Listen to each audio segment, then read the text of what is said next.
Okay, welcome everybody to Jay's Retro Toys and Games. Episode 77 is ready to go, and we got a good one for you tonight because at the point of anything that happened before the PlayStation, before the Nintendo Entertainment System, and before even Atari, there was the Magnavox Odyssey, the world's first home video game console.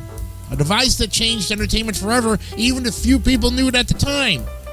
And today, video games are a multi-billion-dollar industry, shaping culture, technology, and art. But it all began with one man's dream to make television interactive. The Odyssey story is one of innovation, persistence, and vision. A story that began not in Silicon Valley, but in a small laboratory in New Hampshire. We'll be back with the Odyssey on tonight's Retro Toys and Games.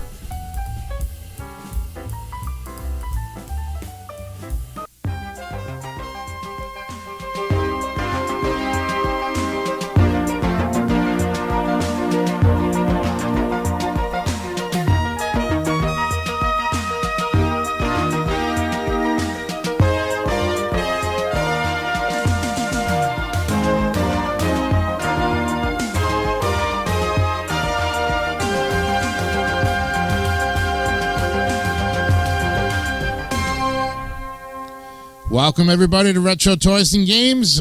I'm Jason again here, your host, ready to go with another episode.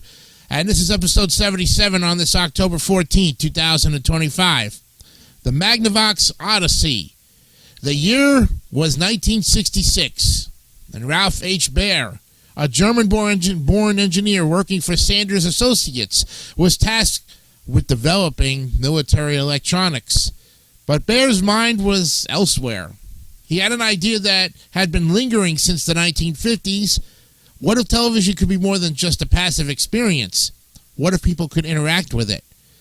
Baer's supervisors initially dismissed the concept. Television was for watching, not playing. But Baer persisted. He wrote a 4-page proposal titled Channel LP, outlining a system that would allow users to play games on their TV sets. It was a radical idea in an era when most people only had 3 channels to choose from.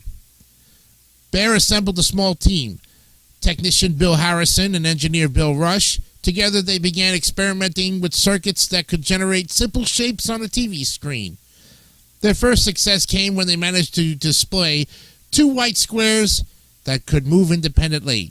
It was crude, but it worked. Then over the next few years, the team refined their prototype, adding features like a light gun and color overlays. They called it the Brown Box, named for its wooden casing. It could simulate table tennis, chase games, and even target shooting. For the first time, people could control what appeared on their TV screens. Baer's invention wasn't just a toy, it was the birth of the interactive entertainment. But to bring it to the world, he needed a partner. Then in 1971, Baer demonstrated the brown box to several companies. Most were skeptical. Television was for broadcasting, not gaming. But Magnavox, a respected electronics manufacturer, saw potential.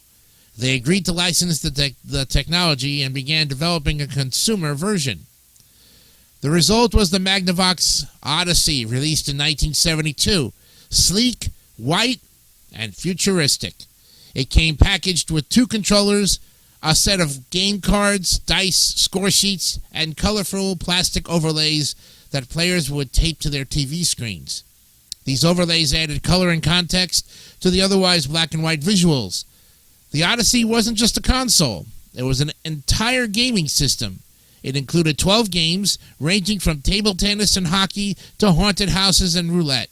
Each game required players to use their imagination, combining electronic visuals with physical components like cards and tokens.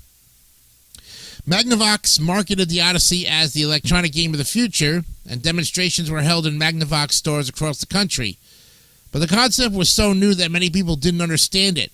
Some thought it was a toy for children, others believed it was a gimmick, and few realized they were witnessing the birth of a new industry.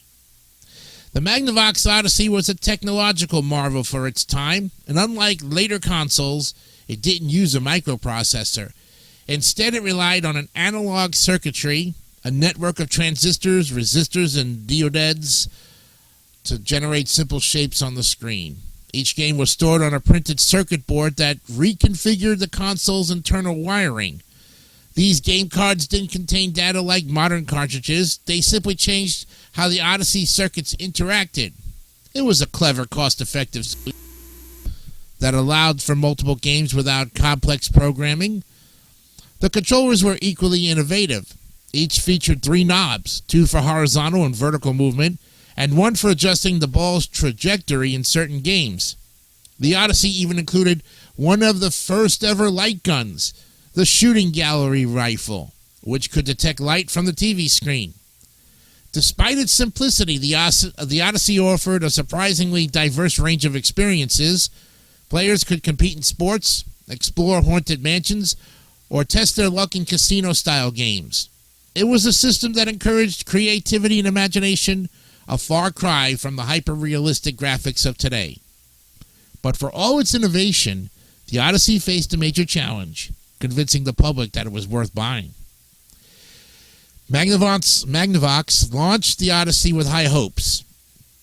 They believed it would revolutionize home entertainment, but their marketing strategy was flawed. The console was sold exclusively through Magnavox dealerships, and advertisements often implied that it only worked with Magnavox televisions.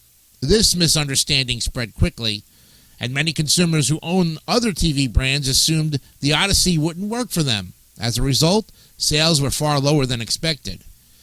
And even so, those who did buy the Odyssey were captivated. Families gathered around their TVs, laughing and competing in games that felt futuristic. For the first time, the television became a tool for interaction, not just observation. Magnavox sold around 350,000 units before discontinuing the system in 1975. It wasn't a commercial hit, but it proved that there was a market for home gaming, a market that others would soon rush to exploit. In 1972, just months after the Odyssey's release, a new game appeared in bars and arcades across America, Pong, created by Atari's Nolan Bushnell and Al Alcorn. It was a simple table tennis game, strikingly similar to one of the Odyssey's built-in titles. Pong became a cultural phenomenon. People lined up to play. The arcade industry exploded overnight, but behind the excitement, Magnavox noticed something familiar. And Ralph Baer's patents covered the concept of interactive television games. Magnavox sued Atari and several other companies for infringement. The case was clear. Baer's team had documented their work years before Pong existed, and Magnavox won multiple settlements, securing millions in licensing fees. These legal victories validated Baer's pioneering work and established a foundation for video game intellectual property law. Without them, the industry might have evolved very differently. Ralph Baer's contributions went far beyond the Odyssey. He continued to innovate, developing electronic toys like Simon, the iconic memory game of the late 70s. His career spanned decades, and his influence touched everything from educational software to interactive exhibits. Baer's vision of interactive entertainment became reality, and in 2006 he received the National Medal of Technology from President George W. Bush. His basement workshop, where the brown box was born, is now preserved in the Smithsonian Institution. Baer's story is a reminder that innovation often begins with curiosity, and that even the simplest ideas can change the world. The Magnavox Odyssey paved the way for everything that followed. Magnavox released the Odyssey in 1978, featuring built-in sound, color graphics, and a keyboard. It competed with the Atari 2600, but never achieved the same success. Still, the concept of home gaming had taken root. The 1980s saw an explosion of consoles, each building on the foundation laid by Baer's invention. The Atari 2600 introduced interchangeable cartridges. Nintendo brought storytelling and character-driven games into the mainstream. Sega and Sony pushed the boundaries of graphics and sound. And every console, every controller, every pixel of modern gaming traces its lineage back to the Odyssey. It proved that people wanted to play, not just watch. Today, the Magnavox Odyssey is a prized collector's item, Museums around the world display it as a symbol of technological innovation. Enthusiasts restore and preserve these early machines, ensuring that the origins of gaming are never forgotten. And the Odyssey reminds us that every great industry starts with a single spark, a bold idea that challenges what's possible. Without Baer's persistence, the concept of home gaming might have taken decades longer to merge. From humble beginnings, video games have become one of the most influential forms of entertainment on the planet. They tell stories, connect people, and push the boundaries of technology. The Odyssey didn't just create a new product, it created a new medium. It transformed how people interact with screens, paving the way for everything from virtual reality to online multiplayer worlds. The DNA of Baer's invention can be found in every controller, every console, and every digital interaction today. The Magnavox Odyssey wasn't just the first video game console. It was the beginning of a new way to play, to connect, and to imagine. And from 2 white squares on a black screen, an entire universe of gaming was born. And there you have it, friends. The history of the original Magnavox Odyssey. And when we come back on Thursday, we will look at Magnavox 2, the predecessor to the first Magnavox, and give you all of the lowdown of the history of that competing console that was competing with Atari. Now, I know we went up to as far as Nintendo in the 80s. We had to backtrack a little bit, but we will eventually get to Sega. So be patient, my friends. We have to touch base on these other consoles that deserve to be recognized as the very consoles that came into our world to give us entertainment. We'll see you on Thursday for the Magnavox 2. I'm Jason Icanio. Have a great night. Bye-bye.